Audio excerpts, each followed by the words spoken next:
it is still scary. Everyone there thought it was insane that I said yes to it. Yeah. But also I noticed with your leg, it looked like it was licking up it underneath a little bit. Did you feel that at all? Like Yeah, I did. Your shoe was. I did. I was like, oh. Because the fuel was like all over, because I was swapping. Also, you were on fire the longest. You were on fire for like 10 full 10 seconds, yeah. It was sick. Mike Babe, no sound. Oh, you got to speak into the microphone. Don't forget. I don't know why. It's usually pretty good. Can you hear me? Yeah, I think so. Okay. After Could you repeat that? Set I was just saying that the fire looked like it was going up Hassan's pants. And he was on fire for the longest as well. He was on fire for like 10 seconds. RFK Jr. And I thought he was just trying to be cool and being like, no, it doesn't hurt me. But apparently he didn't feel anything. 10 seconds is a long time. Don't say 10 seconds only. Like when you're on fire, 10 seconds feels like a very long time. Sean O'Brien at RNC. Cody Co. Allegations and more. Get in now. Do we have a meme for today? Do we have a blast off meme? You have a blast off meme. Let's go. Okay. There it is. Thank you, Vorlo, for the meme. That's a good one. That's a top of the hour ad break debate as a double too. But obviously, I have only been live for like 30 minutes, and you know the deal. Because I was live in the middle of the hour, I'm not going to run a top of the hour ad break, even though normally I would. At the top of the hour every hour. Here it is, ladies and gentlemen. Boy's gone. Yeah, Boy's gone. Well, Boy is here. Boy is gone. One boy. Lowercase B boy is here. Yeah. I think I abused him too much, guys. Yeah. I was like, you're my Serbian manservant. Like he loves it. He does like it. He does love it. He loves anything that associates him with Serbia. and there's nothing better than that. I made him leave, dude. I made him leave. But Alex and I have some fire content lined up. Friday before the Connor Dog Veterans Affairs stream, where we're going to be fundraising for the IDF, not the IDF that you know and love. Oh my God, I hope he didn't take my keys with him, my car keys. No way. Hold on, I'm going to text him. But you should call him or text him. Oh, thank God. Holy shit. I was a little worried. Okay, thank God. How's the dead man taking your keys? It was on him this morning. He loves that fucking Camry so much, he just took it home with him. So do LASIK is life changing? No, I'm not gonna do it. Okay, so we have fire content lined up. Number one, Friday in the morning, I am going to be, if we lock this down, I am going to be training alongside Alex with the All Blacks, which from what I understand is one of the best rugby teams on the planet. That's right. Fucking big boys. Yeah, we're gonna be doing some training with them. And then after that, we have the Connor Dog Veterans Affairs fundraiser, obviously, for the Immune Deficiency Fund. So that's number one. Number two, Saturday, we do a regular stream. We do a regular broadcast. And then afterwards, 2v2, baby. That's right. Jason and Max, FaZe Blackboy Max, FaZe Jason the Wee Wee versus FaZe Hassan and FaZe Ludwig. That's right. We're going to be doing a 2v2 basketball stream Saturday night. So get fucking ready for that. Get fired up for that. You better not get fucked up at rugby then. Like, yeah, I mean, I'll be gentle. I'll be light on my tippy toes the whole time. And then that's it. And then I think I'm going to do a Chapo at some point as well. And I have a potential DreamCon attendance coming up as well, but that's later. That's like what is DreamCon? In 2 weeks. I don't know what that DreamCon is RDC, or is like Mark Phillips, Supreme Dreams, DC World. This is their. I'm sure you've seen their sketches before. Yeah, I think so. Yeah, so they're. I'm going to be bunch of who cares. Wait, what? Why? Wait, what is that guy's name? Apollo Noir. That's very close to my name. that's our gay black Ohioan. So he's just being a little baby right now, but he's struggling. You know what I mean? He's gay black and in Ohio. Yeah, damn. It's like the worst place to be. Sassy. So just gotta let him do his thing. Who cares? Do politics. Yeah, we're gonna do that. Don't worry. 46 months he's turning. Yeah, that's how it works. Stop it with the Ohio mentions. Yeah, people from Ohio are like, come on, bro, we suffer enough. You don't have to fucking let everybody know. Learn the haka before you play the All Blacks. We'll figure it out. Are we allowed to even do the haka? I mean, if they give us the allowance that we could. People think I'm a Maori sometimes. You are so skinny though. I know. Like if you were built like me, then that would be convincing. Yeah. But you're built like you. So yeah, if they give us the haka pass, then we would do it. Did you really send Alexa back to Guantanamo? Yes, I did. I was like, get the fuck out of here. Yeah, pre-burnt as well, so they didn't have to burn him. Yeah. Well, yeah, we wanted to make sure we aren't wasting federal resources on burning him. Yeah, we told everybody he was Albanian too, so add insult to injury, so they know he's Muslim. Since you are Turkish, do you believe Thomas Matthew Crooks a member of the YPG and PKK? No. Are you fucking, dude? What? Yeah, dude. Yeah, I think a dude from like Bethlehem, Pennsylvania, or wherever the fuck he's from that wears camo is actually a PKK guy. Turks are so fucking stupid, dude. I swear to God. Have you done the RFK leak? No, I just started. But yeah. Biden is finalizing Supreme Court major changes. I like that. Anyway, we'll do all of that. We're blasting off and then we're getting started. The Macy has sent the fat ass playlist already. We got a Fern video on the docket. I'm going to run a 1 minute ad break here in the top of the hour instead of a 3 minute one because we just started. What is this? 40 miles. Channel 4 News says the shooter's father was identified in the top 20 of 20K people in the area to be a gun-owning Republican and hunter. According to secret data Republicans were compiling to advertise the gun owners. Why do they have that? Yeah, what? Why is Channel 4 doing a better investigative reporting job than fucking American News on the... That makes me mad. Like, that's supposed to be our shit, dude. Like, Channel 4 does not know where Pennsylvania is on a fucking map, okay? Just stick to what you're good at, which is Gaza stuff. I don't like when you're doing good investigative reporting on Pennsylvania related issues. Western Pennsylvania is supposed to be our territory, okay? That's supposed to be our territory, not yours, okay? Stick to your own goddamn lane. You feel me? More about Biden's insiders trying to lose the election. Yeah, we'll do that. Jared Huffman on DNC is planning to lock in Biden as the nominee early. Honestly, it sounds like the small little circle of geniuses that have put us on a losing trajectory saying we're going to crash the plane and there's nothing you can do about it. Yeah, they're pulling a Muhammad Atta. Anyway, the report starts at 5:37 in that 11-minute video. Okay. Well, regardless, I brought it back to the beginning, but we'll get started first with the investigation that's being conducted into the Trump rally shooting. Because honestly, there should be an investigation. There should be many investigations being conducted into this because police incompetence and Secret Service incompetence is always a classic. That's right. So let's get started with that. Hassan, random, any book you would recommend? I don't know how to read. I don't know how to read, so I don't know. I can't tell you. Okay, let's get started. Investigation of the assassination attempt on former President Trump is already pointing to serious flaws in security at the rally. More video from the scene appears to show bystanders trying to warn police just before the shooting. Charlie DeMar is at the scene. Charlie, good morning. Vlad, good morning. The site of the shooting and rally still an active crime scene here in Butler, Pennsylvania. The FBI says it has completed the search of the shooter's home and car. They've gained access into his phone, all in an effort to try and determine a motive. Cell phone video taken Saturday evening shows rally attendees pointing towards Thomas Matthew Crooks and trying to alert police to his presence 2 full minutes before he fired at the former president. Less than 15 seconds before the shots, people are seen running away from the area.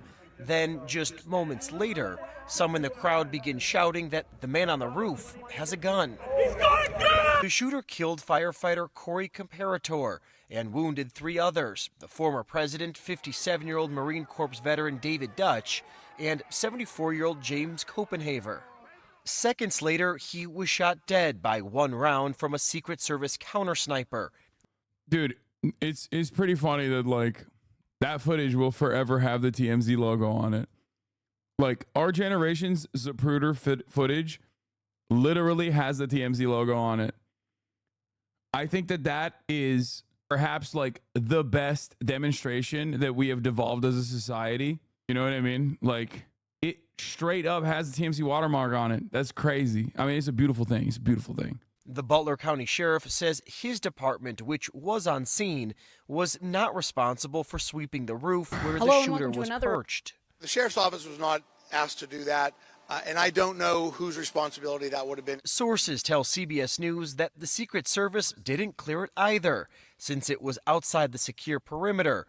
But a source with direct knowledge of the incident says 3 snipers from local law enforcement were staged within the building just beneath the shooter.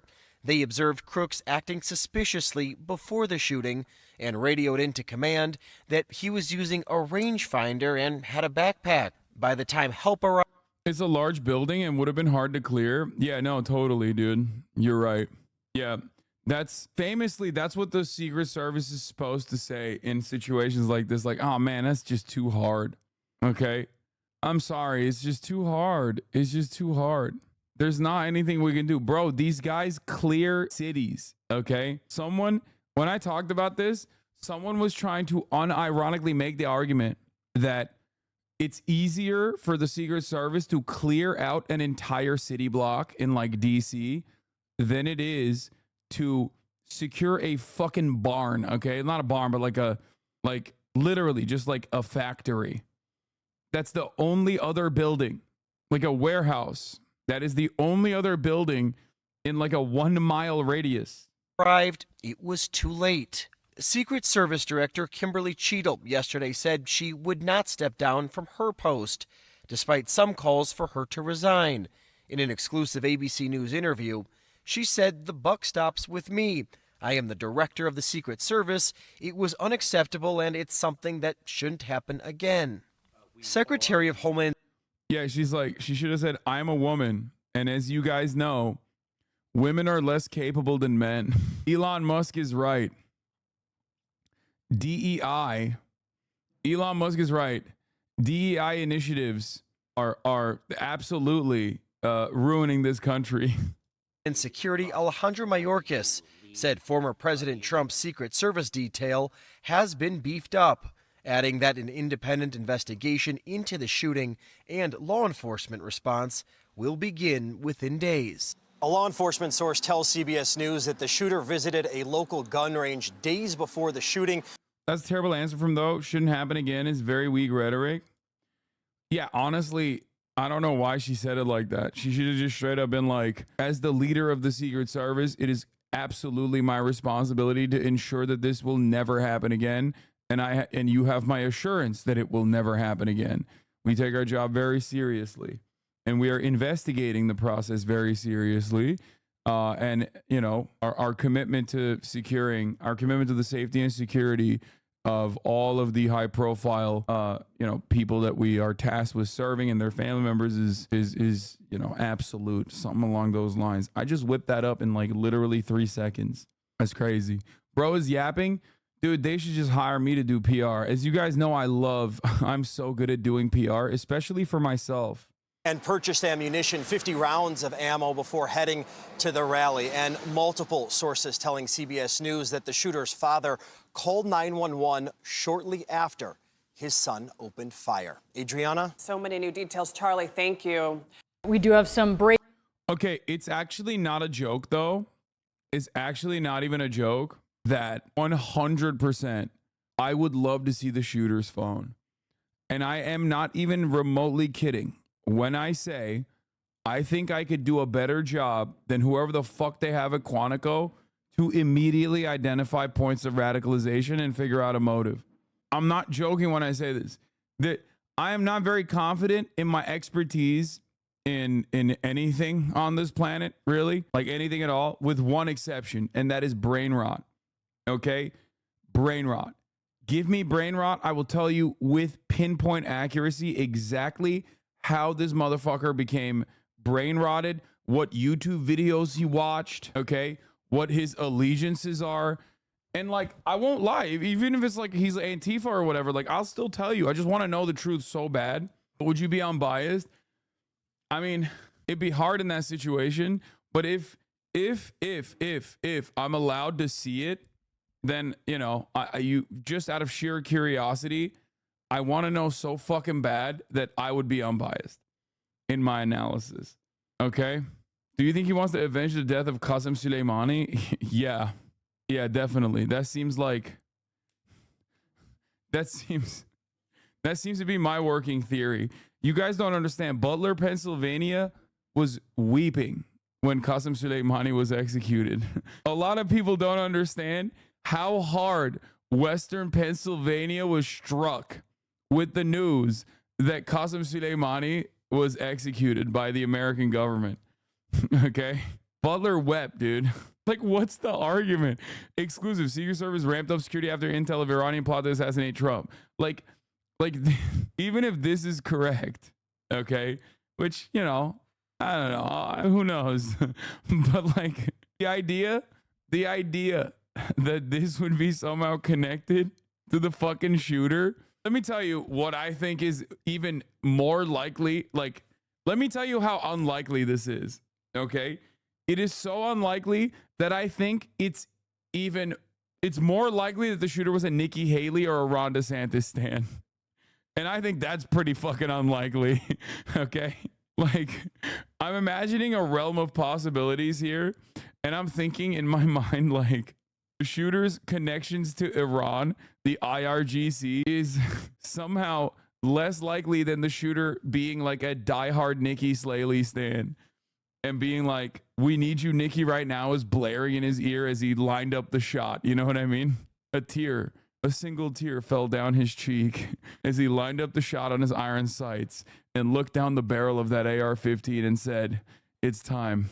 We need you, Nikki, right now to lead our nation." And then he took the fucking shot. Breaking news here, Boris. We are learning of a plot to assassinate former President Trump, a plot with no known connection to Saturday's assassination attempt. Lying news media immediately. No known connection. Okay. Lying news media. Fake news. Okay. Fake news. Mention that's obviously very noteworthy. Let's bring in senior justice correspondent Evan Perez for the details on this. Evan, what do you know? Well, Brianna, in recent weeks, the U.S. government received intelligence from a human source that indicated that the Iranians were plotting to try to kill former President Donald Trump. Now, that led immediately to an increase in the protection for the former president. We heard over the weekend from the Secret Service that in recent weeks they had increased their protection for the former president. And so the question was exactly why. We now know that this is the reason why. It was specific intelligence that was deemed to be credible enough, and that's the reason why they increased the protection for the former president. It's very important to point out that there is nothing to indicate at this point, part of this investigation.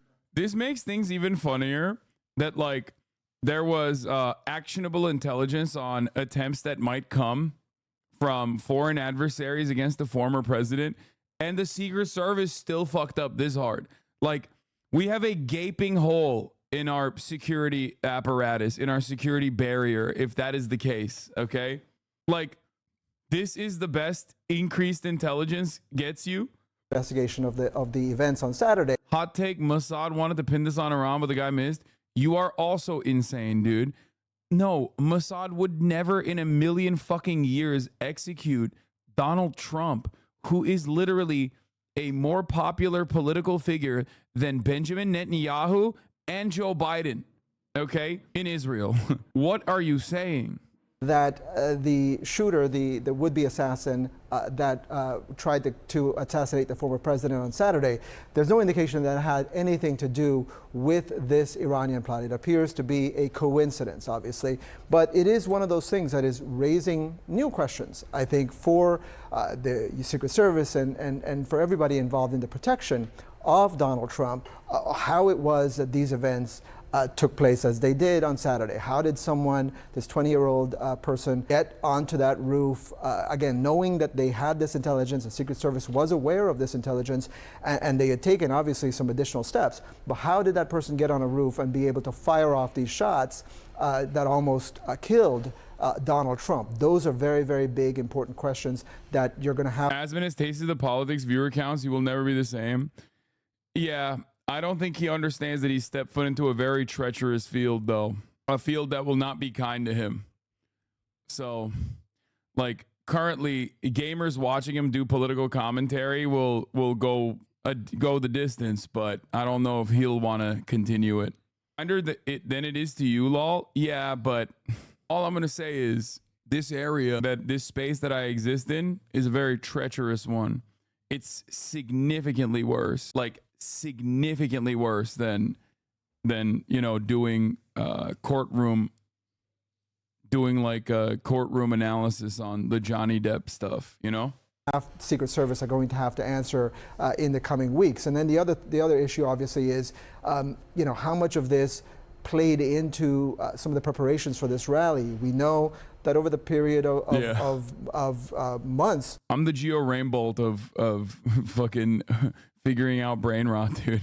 That the former president's campaign has been told and has been warned by the Secret Service about the inherent risks of holding these very large, these outdoor events where it's inherently more risky for his security. And the Secret Service would much prefer for Donald Trump or anyone who's running for office like this to hold events in a closed environment where they have better control of who gets in and out and who might have access to him. And so the question there is, were they aware of, to our knowledge, they weren't necessarily read in on the specifics of this plot, but the question is, should they be holding these outdoor events where there is clearly more risk than to do events if they did them inside, for instance, an arena. And so this knowledge now, in retrospect, knowing why they amped up the security, that they had all the more reason to be cautious, obviously, in the setup of the situation there in Butler, Pennsylvania. When we also look, though, and of note, as you point out, this was not connected to what happened on Saturday, but what happened on Saturday was sort of seen as something, obviously, a lone gunman, right. Something that was a little more ad hoc. We've learned now that it was almost 2 minutes. Even queer leftists in Poland, IRL, have told me they hate Hassan when I tell them I watch. Asmund don't want that smoke. I mean, Asmongold is not also going to have positions that, like, Polish people hate. If anything, triangulating your position to what Polish people like will probably garner you a lot of Reddit-style support. Especially Polish people. Oh, Portland. Oh, I fucking thought you said Poland. I don't know why I immediately thought Poland. Portland. Yeah, those people fucking despise Asmund anyway. They're not going to watch his ass. Poland rant, keep going. He is very central. I don't think you get the same hint. People saw this man on the roof before he took a shot. Right. And that raises a lot of questions about how security was responding there. But just knowing that an ad hoc situation was able to almost succeed raises questions about what a state actor might be able to achieve. And knowing what we now know about this Iran plot, what kind of notes they or another entity that is an enemy of the U.S., what kind of notes they might be taking. Right, exactly. And the issue is, obviously, the threat from Iran has been a known factor, right? There's been warnings about Iran and the fact that they do want to strike back against the United States. Obviously, the 2020 assassination of Qasem Soleimani in Iraq, the top general there in Iran, has prompted increasing concerns about specific officials inside the U.S. government who could be targeted, including the former president, but also Mike Pompeo, John Bolton. We've all seen. I think Iran conversations are relatively silly, and it's the same as like conversations that pertain to China. I wouldn't say the same for Russia, because ultimately, like, Iran, as far as a regional actor, as far as being a regional actor, will do a lot of stuff that is polarizing, will do violent things every now and then. But in terms of like their foreign policy against the United States of America or United States of America's allies like Israel, they have been pretty fucking tame. Like, they have demonstrated restraint even with the Israel situation. If you recall, I'd say the same thing about China as well. Like, I don't think Iran wants the smoke, the American smoke in general. I don't think they want to like fuck the bag up any further. So these kinds of like these kinds of conversations about like, oh, Iran wants to like assassinate the American president, like I think that's far too ambitious for the Iranian government in general, you know? These people being protected to a greater extent than you might see former officials usually protected. So we've seen all of that visibly. And so the questions you're asking are exactly the ones that I think it's on everyone's mind, because we know, for instance, that Hassan daring them, lol? No, I'm not. I think that they are very, like I said, they're very restrained. I don't think restraint is a bad thing. It's not me provoking Iran. I think you guys are operating on like Iran's foreign policy being like barbaric and very violent as a narrative. So you're not understanding the things I'm saying. I'm saying the exact opposite of what you think is going on. And I'm pointing to like Iranian lack of action, Iranian lack of reaction, Iranian disinterest in Iranian disinterest specifically in retaliation and escalation. Justice Department has arrested people who did try to come up with plots to go after John Bolton. And so all of that information, I think, makes you wonder, why the events happened on Saturday the way they did. I should note that we did get a statement from the Trump campaign, and they said we do not comment on the President Trump's security detail. All questions should be directed to the United States Secret Service, which of course is the big question, right? They're going to be facing hearings. They're going to be facing very important questions from members of Congress who already are asking, about exactly what went wrong here. We have all kinds of questions. So if they'd amped up security in light of knowing this, with this threat that they thought was credible, did they have more snipers, perhaps, than they would usually have? We don't know the answer to that at this point, but certainly that would be interesting to know. We also know that Iran has targeted Iranian dissidents on American soil. And as you mentioned, other plots as well. But this gets to a new level. Right? This is talking about the presidency. Someone who has been president and may very well be president again. That seems like a new level. Right. It takes the Iran threat, certainly, I think, to a new height that I think a lot of officials, I think a lot of people who don't know exactly, what's been going on behind the scenes, I think maybe not understand that the threat from the Iranians is at that level. Obviously, Russia and China are seen as the biggest adversaries for the United States. But to try to take out a former president of the United States, someone who right now is leading in many. Bro, the Iran targets Iranian dissidents on U.S. soil narrative is like if Yeonmi Park was saying that, like, the North Korean government is after her, by the way. The only difference, of course, is that, like, most people who are at least somewhat serious journalists, like Leslie Stahl on 60 Minutes, is not going to cover Yeonmi Park saying that unless, North Korea is beefed up as a foreign adversary, which they might. But the only reason why they do that for Iran is because it's like, oh yeah, that's, it's just a good way to, continue a steady flow of like anti-Iranian sentiment in the media. Like, I don't think there's a single successful assassination. It's simply just attempts from, pro-Shah Iranians living in diaspora saying that there is like attempts against their lives. It's like me saying the Turkish government is after me because I've been threatened before. You know what I mean? Like, that's how I feel about it. Which you won't get a lot of coverage on that either, because Turkey's technically NATO, so they won't actually fucking talk about it all that much. They'll every now and then cover, like, they'll do an Enes Kantar story because he's like a Fethullah Gülen supporter.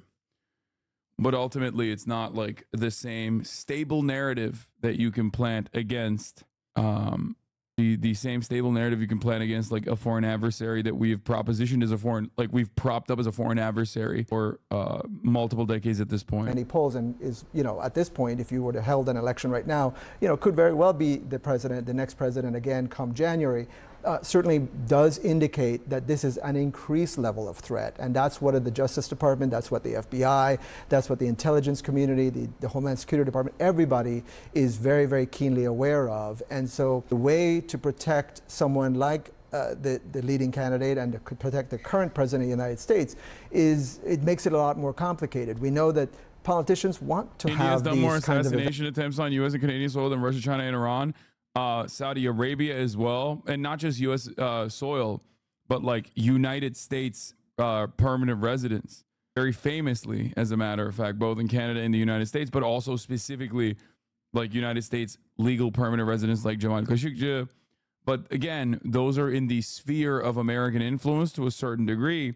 So that's the reason why that doesn't get the broad coverage, because it's not like tacked on to a narrative that like these guys are the permanent enemies of the United States in the same way that like Iran is. So that's it. Events where they have more interaction and closer access to their supporters. And so that's always the push and pull that you have between the Secret Service and the security services, the intelligence agencies and so on, to try to inform them. And so that question, I think. Do I think the Iranian narrative is a lie? I mean, it's not a lie in the sense I think it's just embellished, most likely. Like, there will be like a fucking mullah that will be like, oh yeah, I'm putting a hit out on, like, it's like the Salman Rushdie shit, you know what I mean? Which is real. Like, that is a real thing that happened, right? But it's like, is it like the official, is it like the official fucking government policy? I don't think so, but I don't know. I mean, could be. Its impact, I think, is still ultimately, tacked on to the overarching narrative that like we must go to war with Iran. They are really scary. We're gonna have emanating from this is, did they add additional resources in Butler, Pennsylvania, right? Did they have additional snipers? We don't know that. We know that there's at least 2 Secret Service sniper groups. And 2 local. And 2 local, correct. And we know that one of the sniper groups was able to get a shot that killed this person in that time that he was able to fire off these shots. Well, this report obviously raising huge questions about what that would catapult the U.S. into if there would be a threat carried out like that. Evan, thank you so much. We know you're going to continue to dig on this. Anyway, this is fun. Donald Trump's surprising call with RFK Jr. is posted online, then deleted. RFK Jr. is a fucking fake friend of the highest magnitude. Okay?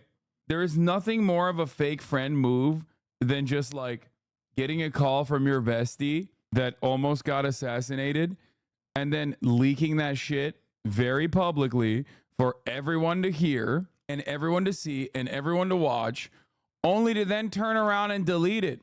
Is completely unacceptable. Okay? You're fake. You're phony. Why would you do such a thing? His son was the one who leaked it. Still, like, why are you filming that shit? Anyway, Sam Cedar's take on RFK leak today was savage. It was so good, Uncle. Sam doesn't miss on RFK. Fucking phony ass, dude. It was the worm to RFK.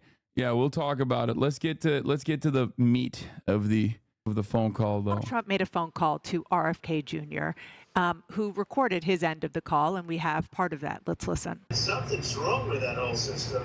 And it's the doctors you find. Remember I said I want to do small doses. Small doses. When you feed a baby, Bobby, vaccination that has like 38 different vaccines, and it looks like it's meant for a horse, not a 10-pound or 20-pound baby. It looks like you should be giving a horse this. And do you ever see the size of it, right? It's just massive. And then you see the baby all of a sudden starting to change radically. I've seen it too many times. And then you hear that it doesn't have an impact, right? But you and I talked about that a long time ago. This is Donald Trump trashing the very vaccines that his administration pushed through in a very successful way. And I just want to make abundantly clear, all vaccines that are approved or authorized for use have been proven safe and effective through rigorous scientific studies. Severe reactions are exceedingly rare, and the CDC says the benefits far outweigh the risks. The World Health Organization says vaccines prevent more than 4 million deaths every year. Critical fact check there, but the fact that Trump is trying to appeal to one of the most well-known vaccine opponents, clearly trying, Audie, to get him to drop his bid and get on board with Donald Trump. What does that tell you? I mean, I kind of want to defer to Kristen here, but for a time, people thought maybe Kennedy would take votes away from Biden, and that was the big concern. And I think that sort of changed after a while as people started to take a look at this very kind of mixed bag coalition of people who are supporters of Kennedy and try to make sense of it. Obviously, the Trump people have, or else this phone call wouldn't have happened. David, the other thing happening this morning, we saw this kind of, I don't want to call it leaked, but it was an accidentally posted video of a call between Donald Trump and RFK. Let's watch the full footage. And it's the doctors you fight.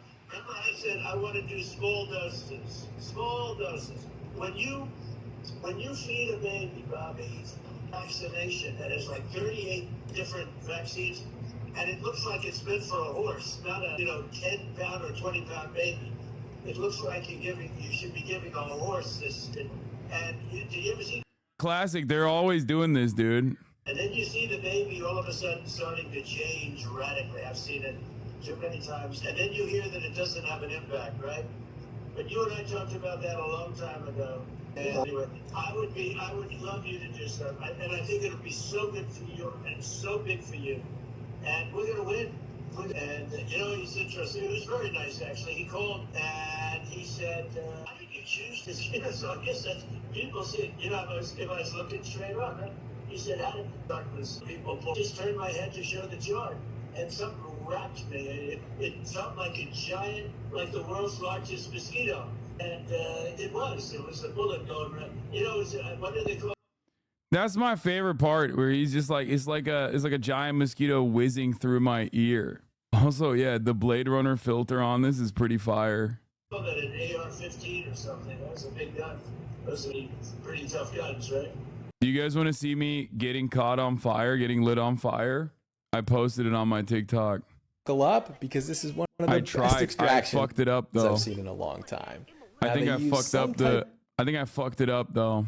Earlier today, I shot a video for I Did Things channel where I got lit on fire. Did a little bit of immolation with professionals, okay, with professional stuntmen. And I wanted to see if this little demon back here would care if I were to be lit on fire. She doesn't care.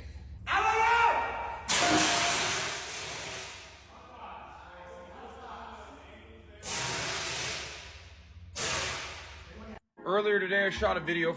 No, I don't give a shit about that. I hope you enjoyed it. Well, you're not alone. With no caption. What did you even scream? I didn't. It's just that's like the call to stop, like to take the fire out. How the fuck was that safe? What do you mean? That was incredibly safe. No, it wasn't my safe word. Bro, did they do that because you post cringe? That's a hate crime? That was weak as hell, dog. You were just sitting. Wait, what? That's the whole point. What is happening in this chat, bro? Like, I lit myself on fucking fire and chat is like, damn, y'all fucking suck dick, dude. Holy shit. I have the absolute most toxic, worst fucking community. I swear to God. Like, the moment that we sidestep away from, like, for 3.5 seconds from, like, immediate political commentary, chat turns into, like, the unimaginable haters, dude. What the fuck? It's like collectively, everyone's like, yo, what is happening? Why are you getting one guide all the time? I'm getting 1,000 guide. Yikes, dude. No, it didn't get painful at all. It was awesome. I love when chatters will be like objectively annoying and then turn around and be like, you're getting one guide. It's like, no, dude, there was like 1,000 fucking chatters immediately being like, yo, you suck dick. You're awful. I hated watching that. Get back to politics. And they think shit is sweet. They think that's like funny. Why do you refuse to debate DJT? Donald Trump Jr.? I would love to. Anyway, chat, please do variety content. Hassan, here you go. Chat, not like that. If you want to hear my takes on Sean O'Brien, I already gave it in real time last night. I was fucking losing my mind a little bit, but we'll cover it again today. Anyway, let's get back to CNN's analysis over this messy bitch, RFK Jr. K Jr. This is fascinating to me because normally a third party candidate. This is why most of the country hates ultra leftists and socialists. yeah, it's just like no fun ass motherfuckers. It's just so annoying. And then they'll sit in the chat and get offended and be like, no, I just don't think that was fun. Shut up. You're just not fun. You're just annoying and bad. And that's why we didn't like it, even though I've fucking given you $5 for like 86 months. And I love you. And I will defend you until the day I die. Except I fucking hate you right now in this very moment because you called me out. We wouldn't be paying a ton of attention to, but this is someone who has the potential to impact this race. Why is Donald Trump having an in-person meeting with RFK Jr. and calling him on the phone, and they're chit-chatting about vaccine skepticism? Yeah, so let's put the vaccine skepticism aside for a moment here, since we know that approved vaccines are indeed safe and effective in this country. But it does speak to some ideological alignment and where Trump is still in pursuit of something here. I mean, this is what I find so fascinating. He has the phone call on Sunday, of course, talks about how he's doing after the shooting as well, in addition to the vaccine piece. But then the in-person meeting here in Milwaukee on Monday, that is a concerted effort to try and see if there's a way to bring RFK Jr. and his supporters into this Trump fold. It's something that the Trump campaign has been keenly focused on throughout the entirety of this campaign.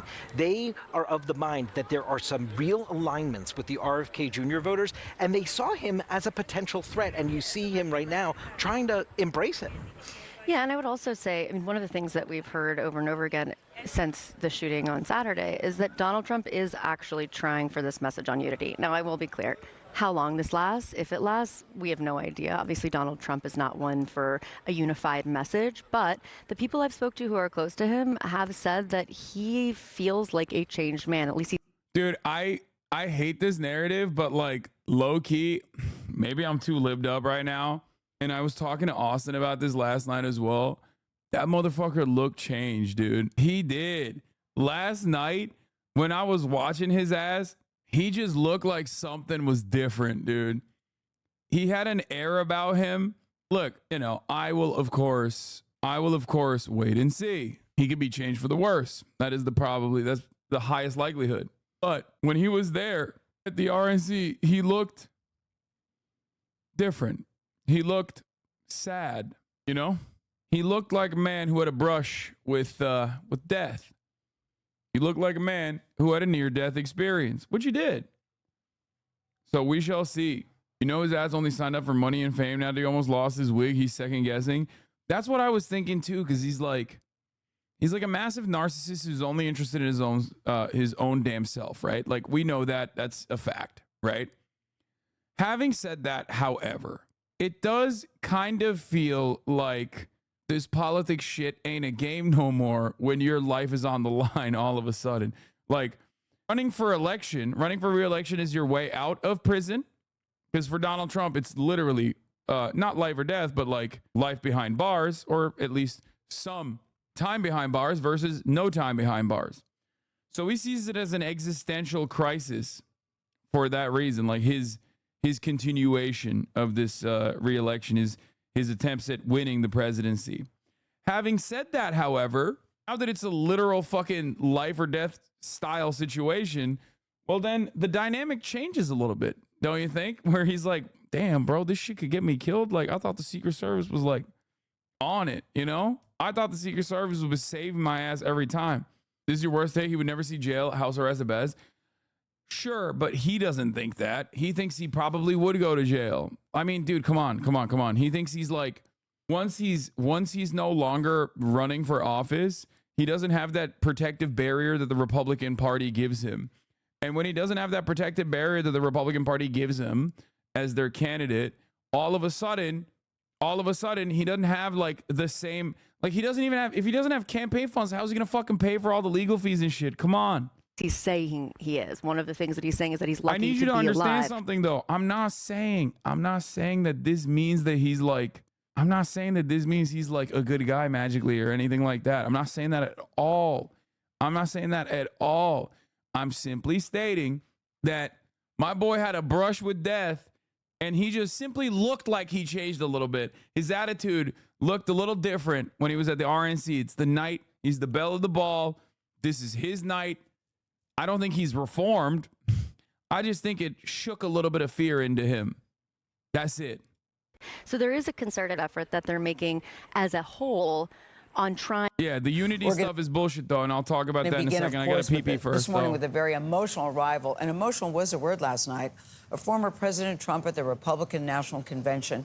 This was his first public appearance since the attempt on his life over the weekend.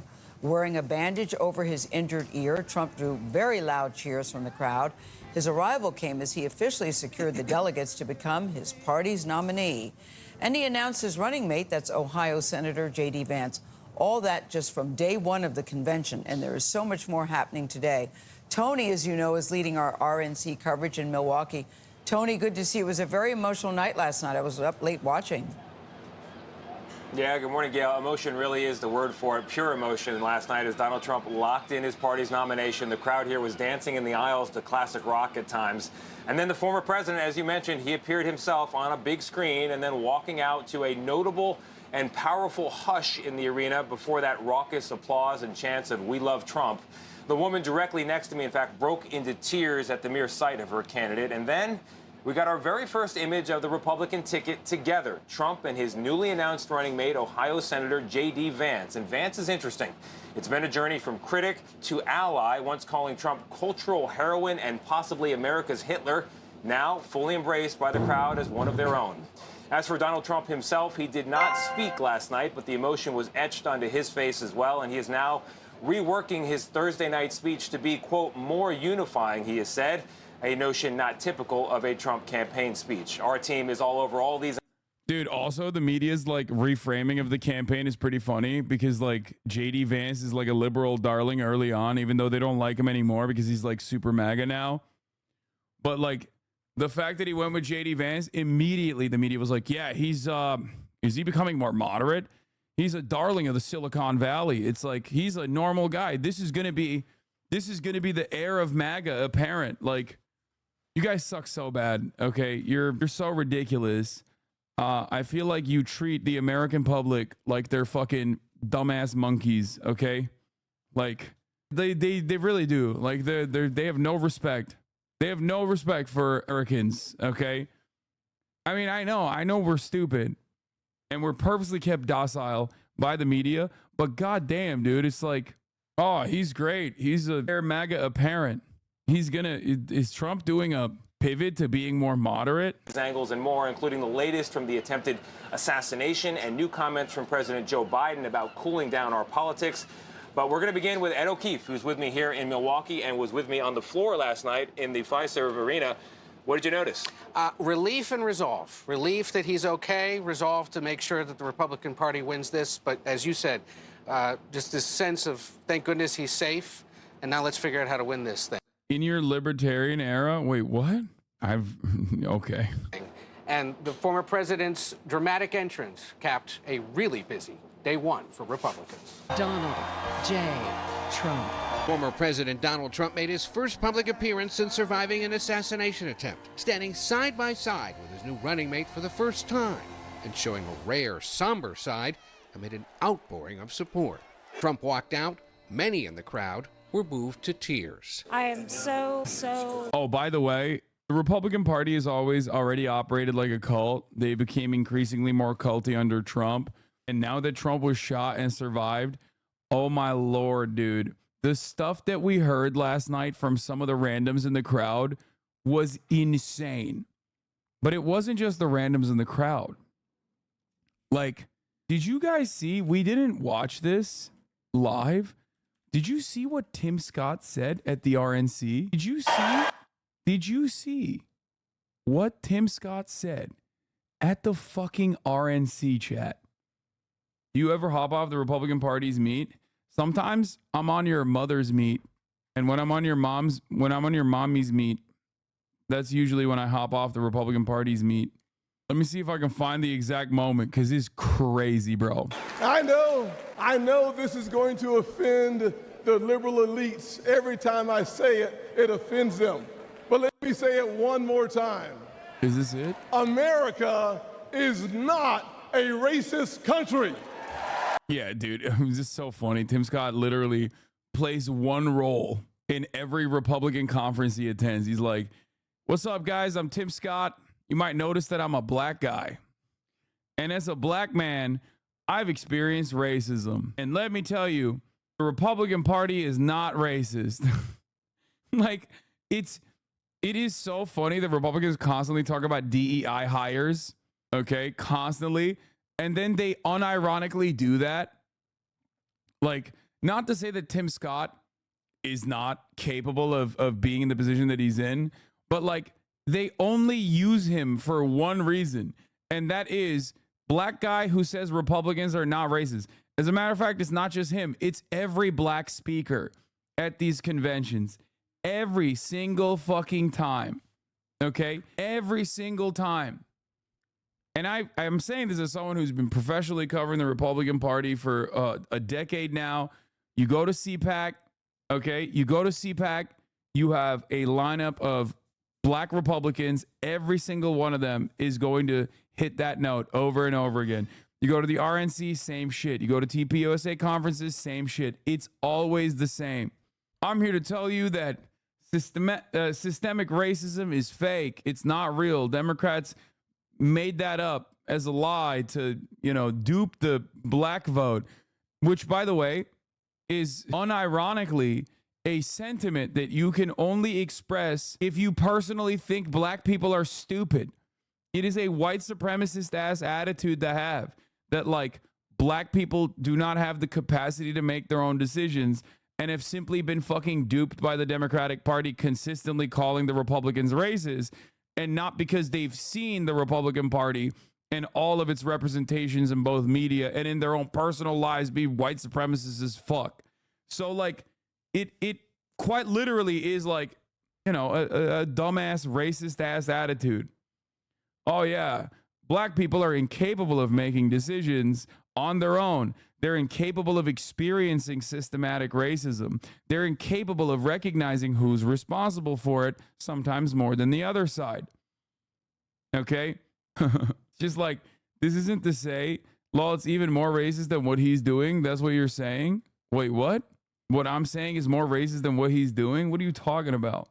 The underlying notion of the role that black conservatives play in Republican conventions is to specifically say that black people are too stupid they're so stupid that they get duped by the Democrats, that racism, systemic racism is not real, and that individualized racism never comes from the Republican Party. After all, I'm a black guy, and I'm telling you as a black man that like the Republicans are not racist. Listen to my words. As though black people in the real world, in the United States of America, have not experienced fucking racism on their own and haven't been able to make this conclusion by themselves. Okay? Anyway, you're putting a lot of words in this mouth. I don't know if you understand what I'm doing, brother. It's called political commentary. It's me, piercing the veil, maybe like casting aside the things that politicians say, and to explain to you what they actually mean. The underlying premise of what he is saying is inherently racist. It's weird that you don't say that about liberals when they don't want to have voter ID because it's suppressing black people. What? I love kind of how like the left thinks black people don't know how to acquire identifications to vote. No, voter ID in a country that is only locked into licensing, when there's no universal identification mechanism at the federal level, is going to be yet another unnecessary hurdle for not just black people, but poor people to clear. Okay? That is the major role that voter ID plays. Voter ID is just simply a mechanism of voter suppression among many others. It is advocated for on the boundaries of voter integrity, even though our American voter process, for all of our faults and failures, our elections are pretty safe and secure overall. And, it's not even up for contest. It's not even like a question, because there are studies conducted on it. People are constantly trying to find flaws in the elections process. And they oftentimes, whether it's a bipartisan committee or whether it's a right-wing committee or even a liberal committee that is put together to look at voter integrity, time and time again, they have found that the American elections are safe and secure. It doesn't really matter, though, to a lot of people especially those on the right, because they don't operate on the boundaries of empirical evidence and truth. They operate on hallucinations, things that the television man told them, things that the television man told them that corresponds to their own personal biases. And that's precisely what's going on here. Okay. But you're not delusional. At the top of the hour, there is a 3-minute ad break, and you will see it unless you subscribe for $6 or for free with a Twitch Prime. Okay. You explaining this instead of banning is why I'm not built for Twitch. I think it's important for me to have this conversation, especially because we have a larger audience than we normally do as of late. And there's plenty of people who are coming in and might even, without recognizing, have some of these opinions, or maybe they heard these talking points and it's smelled funny to them, but they didn't really know how to deal with someone saying that to them. And now they're well equipped to have this conversation. And that's precisely the reason why anytime some dumb fuck comes in here with some stupid ass attitudes, I usually treat them with a little bit of respect and dignity in an effort to make sure that people understand, one, where I'm coming from, and two, explain the actual realities. Hopefully, maybe I can make a change in that regard. Okay? Maybe if I can't change that individual's mind, I can change the minds of other people in the margins. That's why I talk about these sorts of things with regular frequency. Anyway, here's the 3-minute ad break. Now, like I said, you can also get gifted a sub if you're lucky. Every single year, including one of my former interns, Daquan. But there's good news. It's conservative values that restores hope. It's Republican policies that lifts people up. I partnered with the greatest president of my generation, President Donald J. Trump, on the biggest tax cuts ever for working people and single moms, and opportunity zones for neighborhoods that need them most. But Joe Biden and Kamala Harris, they give illegal immigrants free hotel rooms while our veterans sleep on the streets. Disgusting. Disgusting.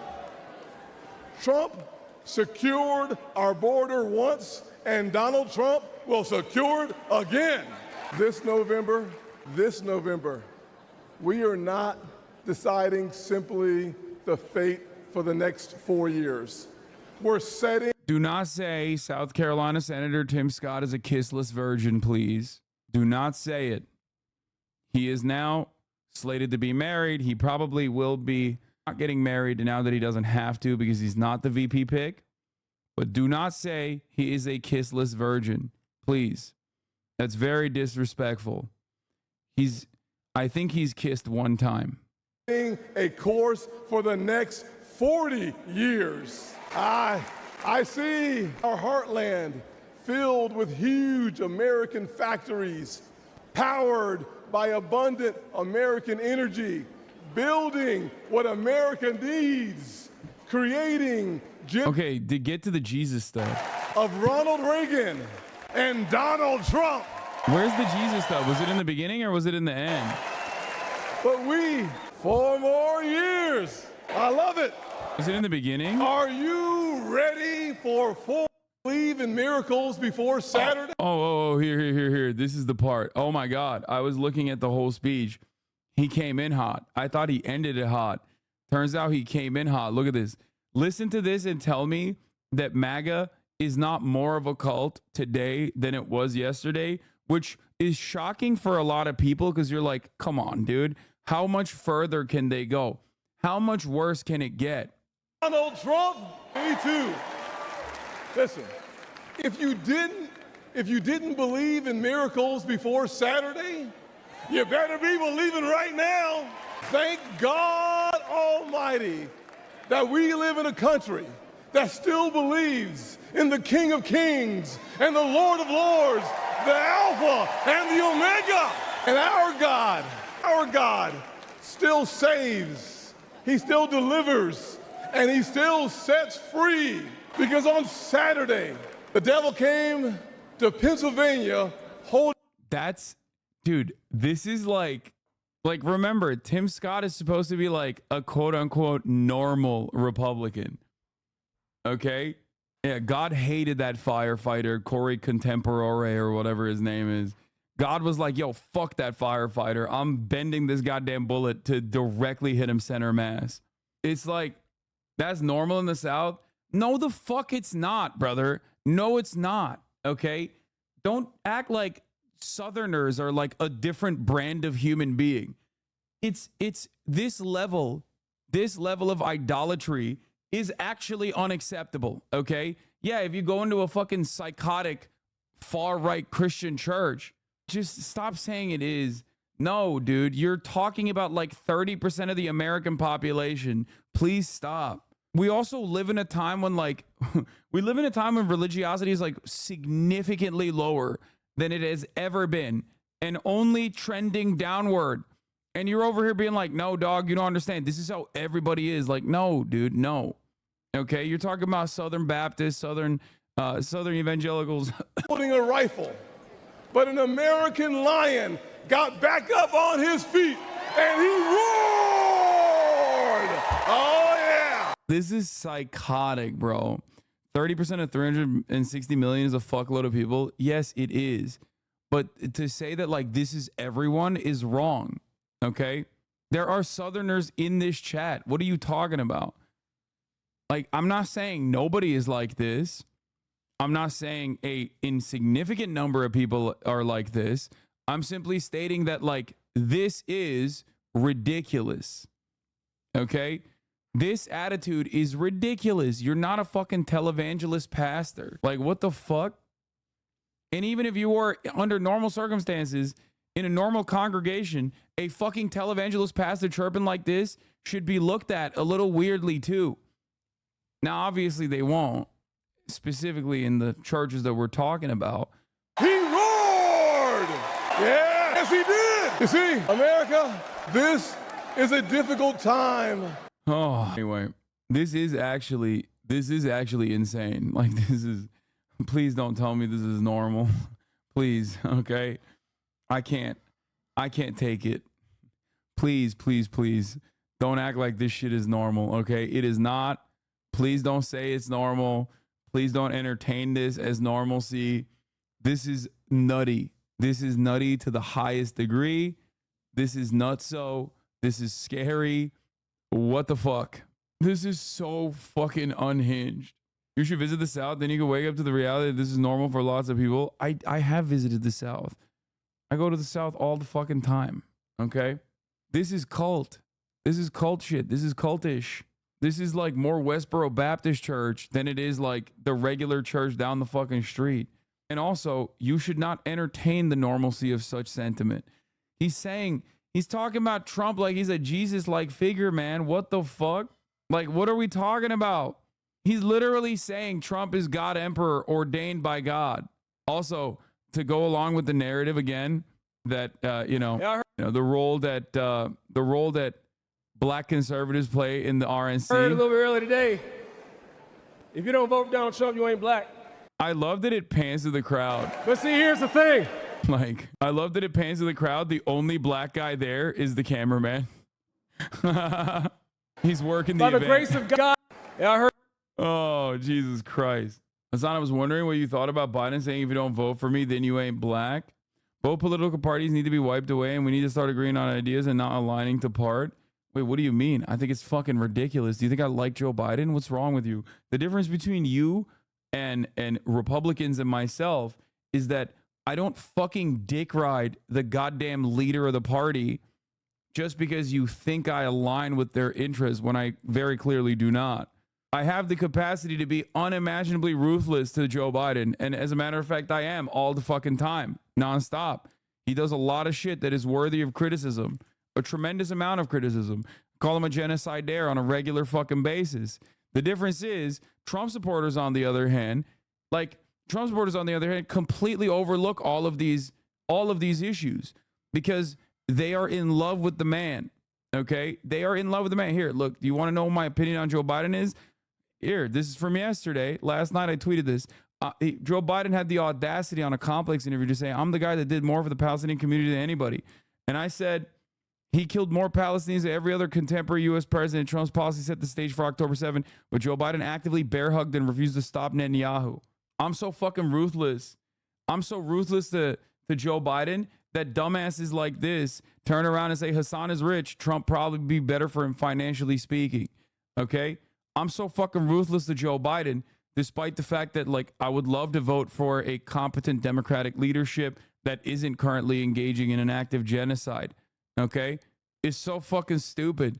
People have no way of comprehending that, like, you can genuinely despise and be ruthless to the party that you're supposed to be aligning with in theory. Okay? They just don't understand it. You know what I mean? Anyway, let's continue with the RNC now. Emotional just to see him here with us this evening. Several speakers on night one of the Republican convention made mention of Saturday's attack. Even in the most perilous moment this week, his instinct was to stand and to fight. The devil came to Pennsylvania holding a rifle, but an American lion got back up on his feet. An American lion, dude. Bashar al-Assad. Florida. Earlier in the day, Trump's children helped award Florida's delegates to their father. We hereby nominate every single one of them for the greatest president that's ever lived, and that's Donald J. Trump. Those delegates put the former president officially over the top, clinching the party's nomination for the third consecutive time. We spoke to Donald Trump Jr., who's played an outsized role in his father's choice of Ohio Senator J.D. Vance for his running mate. I love that J.D. is young. You know, my father built Trump Tower at 37. You can be young and accomplished. I love that he's young because... Yeah, Donald Trump built Trump Tower brick by brick at 37. It's so sick, man. I'm so glad that he was so young and accomplished. 7 fucking bankruptcies, dude. Yeah. Yeah, dude, it's so great when you're... Yeah, no, you don't understand. You too can be successful at a young age if your father is a multimillionaire and a real estate developer. Because I see him as someone who can actually carry sort of that America First movement forward. And Ohio Governor Mike DeWine told us Vance's life experiences benefit the ticket. Growing up in Ohio, difficult circumstances, someone who served in the military, it's a great pick. Teamsters President Sean O'Brien was positively Democrat to be like, oh, he served in the military. 0 Americans give a shit. Okay? Donald Trump literally won the presidency while actively shitting on veterans. Okay? You are not American. J.D. Vance so good. Even your dog falling asleep to your yapping. You not going at Trump like you are with Biden is hypocrisy at its finest? What?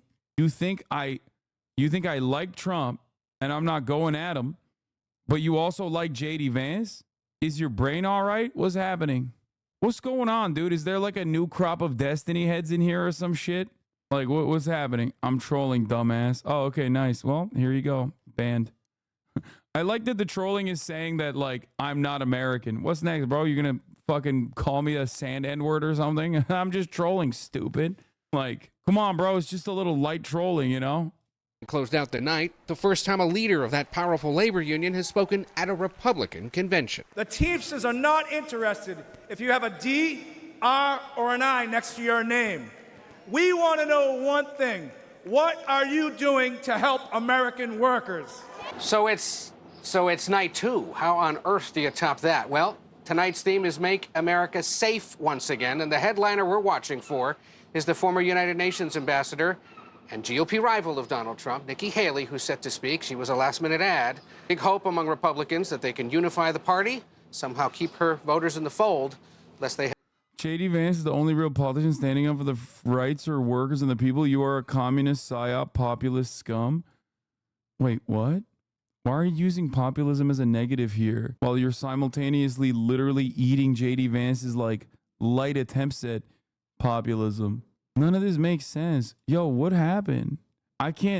Normally I can at least tell, like, what these guys, like, personal politics are. So it's, like, easier to identify and make fun of that way. But today we're hitting, like, the weirdest shit. Head for President Biden or a third-party option, or worse for Republicans, just stay home. Yeah, Ed O'Keefe showcasing some of those powerful interviews from the floor. Ed, yeah, J.D. Vance is in a group chat with young boys showing you're out here fucking defending his ass. Begin this hour with the latest from the Republican National Convention. Donald Trump was on the convention floor in Milwaukee last night. his first public outing since the attempt on his life. So now he is officially his party's presidential nominee. And he's got a running mate, too, Senator J.D. Vance of Ohio, a one-time never-Trumper. Well, he has changed his tune a lot. Tony is leading our coverage in Milwaukee, and he was there when Trump arrived last night. Tony, I have to say, I was watching it at home last night. I felt the emotion sitting in my bedroom coming through the TV screen. I can't imagine what it was like on the floor. Tell us, what was it like? Yeah, Gail, it was really palpable. And I'll tell you what happened. I had climbed into the stands for my own better view of the moment, anticipating it. And I was in the box directly next to the president's. And it was electric there for the Trump faithful, more like a pop concert than a presidential campaign. And the president was there with that bandage on his right ear, which signaled to the crowd just how close they had come to losing him entirely. People were notably hushed at the first sight of the former president, then cheering, then chanting, including "Fight, fight." Also another attempt at a political assassination of one of the most important, perhaps the most important figurehead in the Republican Party took place earlier today. It is a real shame that the media has not gotten around to covering it, but I have to. I can't hide this any longer. Here's Rudolph Giuliani, trigger warning. Ah! Dude, it's such a comical way to fall. Look. Ah! Bro tumbled like the towers. If this becomes the MAGA hat, the new MAGA hat, I'll perish. No. Cinna, I heard you thought I was a racist white. I was just saying, I thought you were white. You know what I mean, Cinna? I apologize for my transgressions, okay? It's not my fault. Vibe-wise, you're it's just me not knowing about the South. Sean O'Brien endorses Hawley's sentiment that corporations are sold out to American worker, to the DEI and trans people. Yeah, I know. Sean O'Brien's a fucking hog. Okay. Still digging the hole? No, I mean, I'm saying I recognize that I'm wrong and that Cinna did not participate in January 6th. Okay. And that, I was led astray. I was led astray that Cinna was a participant, an active participant, played a major role in January 6th, and I was wrong.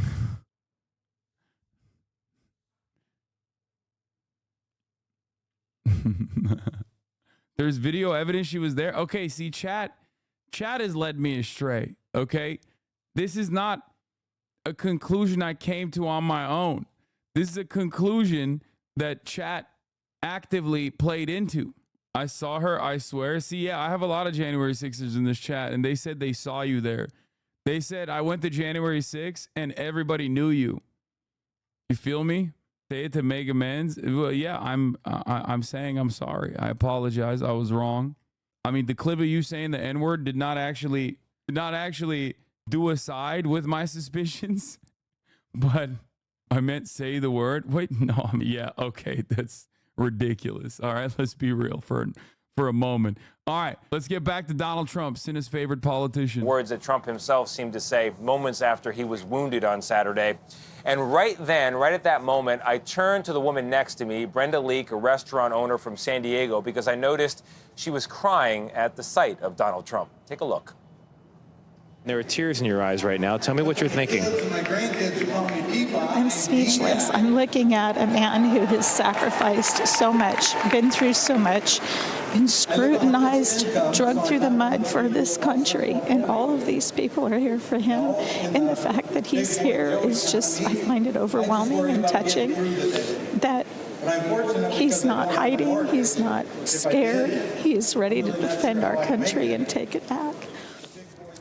Wow. And Brenda was not the only person that we noticed there in the audience with tears in their eyes, feeling those same sentiments, appreciating the fact that Donald Trump might not have been there. And that's a reality, actually, that has landed for the former president as well. He's talked about it. Quote, I'm supposed to be dead. That's what he told a newspaper on Sunday. I am not supposed to be here. You could see it on his face, Tony. I mean, he was solemn. I mean, he almost looked humble, which is not really characteristic for Donald Trump. It's not traditional for presidential candidates to appear at their party's national convention on the first night, but obviously there's so much that's unusual about these times. When is he supposed to deliver? He did. He didn't look humble, but he looked sad, bro. He did. I I know the media can't get off his dick, but like there was a very different energy to Donald Trump. Maybe I'm being parasocial, okay? But he looked shook. I wouldn't say humble. Deliver his headline remarks. Yeah, you know, presidents didn't appear at all at their conventions until FDR in the 1930s, and they definitely don't appear typically until the final night. And that's when Trump is slated to speak. That's Thursday, closing night. That will be his first major address since the attempt on his life. And what he is going to say on that evening, that is also in flux. He says he's ripped up his old speech, which was a humdinger in his words. And surrogates and the president himself have said that they intend to make a more unifying message. What if he hears a loud noise during the delivery of his speech and then he gets scared, like ducks down? Flight. They want to strike a different tone in the wake of this assassination attempt and amid really widespread calls to cool down extreme or insightful political rhetoric on both sides. Now, what exactly is that going to sound? We will see, because there are still real differences, of course, between the two parties. Huge differences. Tony, thank you so much. Welcome back to Milwaukee, where it was a big day for former President Donald Trump yesterday. His official nomination as the candidate in this 2024 Republican side of the race, and his announcement that Senator J.D. Vance. Frogan's here. Hold on. I got to grab something. Frogan's here for a second to deliver me the basketball from the charity so I can sign it, which will be up for auction at the IDF charity, the Immunodeficiency Fund charity, that will be happening on Friday at Connor Dog Voice Actors stream. Hold on. Damn, this guy's good.